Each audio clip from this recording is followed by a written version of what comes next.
Hello दोस्तों, स्वागत है आपका एमआर एजुकेशन यूट्यूब चैनल में। आज हम बात करने वाले हैं राजस्थान असिस्टेंट प्रोफेसर 2023 की वैकेंसी के बारे में। हम बात करेंगे असिस्टेंट प्रोफेसर के प्रमोशन किस प्रकार से होते हैं, असिस्टेंट प्रोफेसर के प्रमोशन के क्या क्या स्कोप होते हैं, आपका असिस्टेंट प्रोफेसर से कॉलेज प्रिंसिपल तक का सफ़र कैसा होता है, पे लेवल सैलरी किस प्रकार से बढ़ती जाती है और आपके कितने कितने साल में इंक्रीमेंट लगते हैं। तो यह सब हम इस वीडियो में डिस्कस करेंगे। इससे पहले अगर आप चैनल पर नए हो तो चैनल को सब्सक्राइब जरूर कर दीजिए और वीडियो को लाइक कर दीजिए। शुरू करते हैं दोस्तों। असिस्टेंट प्रोफेसर प्रमोशन कैसे होता है, पे लेवल क्या रहता है और ये कितने समय में चेंज होता है।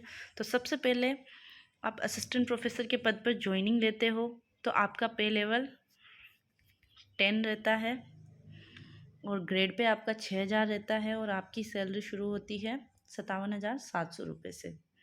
फिर आपका जो नेक्स्ट प्रमोशन होता है वह होता है एसोसिएट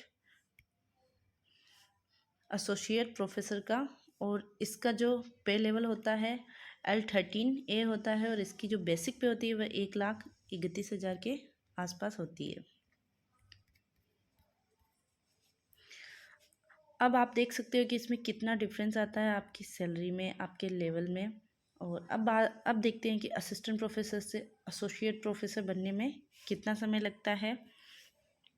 तो आपके असिस्टेंट प्रोफेसर से एसोसिएट प्रोफेसर बनने में आपको 12 साल का समय लगता है और आपका बेसिक पे लेवल भी चेंज हो जाता है और इन 12 साल में यह 2 बार होता है। फिर 12 साल बाद आपकी सैलरी में बदलाव आता है। आपकी सैलरी 1,31,000 के आसपास हो जाती है। अब देखते हैं कि एसोसिएट प्रोफेसर से प्रोफेसर बनने में कैसे हो, कितना समय लगता है। तो अब आप एसोसिएट प्रोफेसर से प्रोफेसर बनते हो तो आपका पे लेवल 14 हो जाता है।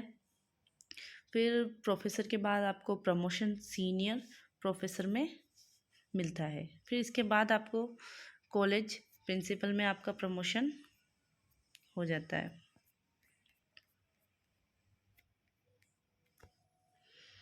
और कॉलेज प्रिंसिपल की सैलरी बहुत ज़्यादा होती है, यहाँ तक बहुत कम लोग पहुँच पाते हैं और जो प्रोफेसर होते हैं वह यहाँ तक पहुँच जाते हैं जिनका पे लेवल 14 होता है। अब दोस्तों बात की हमने असिस्टेंट प्रोफेसर के प्रमोशन की, तो और आपका किस प्रकार से होता है, और अब बात करने वाले हैं कि आपका असिस्टेंट प्रोफेसर में इंक्रीमेंट वगैरह कैसे लगते हैं और इसकी सैलरी बढ़कर कितनी हो जाती है। सबसे पहले आप असिस्टेंट प्रोफेसर ज्वाइनिंग करते हो तो आपके ग्रेड पे हो जाता है 6,000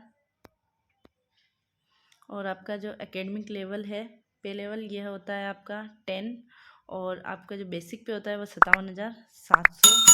इसके बाद आपके शुरू में जो इंक्रीमेंट लगता है असिस्टेंट प्रोफेसर में वह 3 साल में लगता है, जिसमें आपका पे लेवल हो जाता है 7,000 और एकेडमिक लेवल हो जाता है बेसिक पे होता है वह 68,900। फिर आपको 5 साल में आपके इंक्रीमेंट लगता है। 5 साल में आपका जो ग्रेड पे होगा 8,000 और आपका एकेडमिक लेवल हो जाता है 12 और आपकी बेसिक पे हो जाती है 79,800। और इसके बाद आपका अब प्रमोशन होता है 4 साल बाद एसोसिएट प्रोफेसर में। बाद आपकी जो सैलरी होती है एसोसिएट प्रोफेसर में वह 1,31,400 हो जाती है और लेवल 13A हो जाता है और आपका ग्रेड पे 9,000 हो जाता है। अब इसके बाद जो अब देखिए आपके जो 79,800 से 1,31,400 यानी आपके 50,000 का होता है। और तो यह बहुत बड़ा चेंज होता है।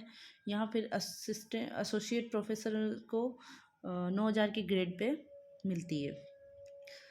इसके बाद जब प्रोफेसर में आपका प्रमोशन होता है तब आपके 10,000 ग्रेड पे हो जाती है और एकेडमिक लेवल आपका 14 हो जाता है और इसमें आपकी जो सैलरी है वह 1,44,200 हो जाती है।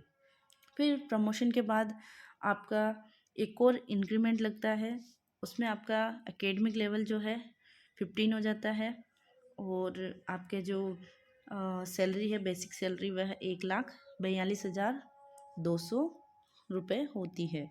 और अब देखिए आपके जो 1,42,200 से जैसे 1,82,200, इसमें लगभग कितनी सैलरी में परिवर्तन आता है, तो आपके इसमें 40,000 का परिवर्तन आता है। तो आप देख सकते हो कि आपकी सैलरी कितनी हाईएस्ट हो गई है बढ़कर। अब हमने देखा कि इस वीडियो में आपके इंक्रीमेंट वगैरह किस प्रकार से लगता है, आपको प्रमोशन किस प्रकार से मिलता है। अगर ये वीडियो आपको पसंद आया है तो वीडियो को लाइक करें और चैनल को सब्सक्राइब करें।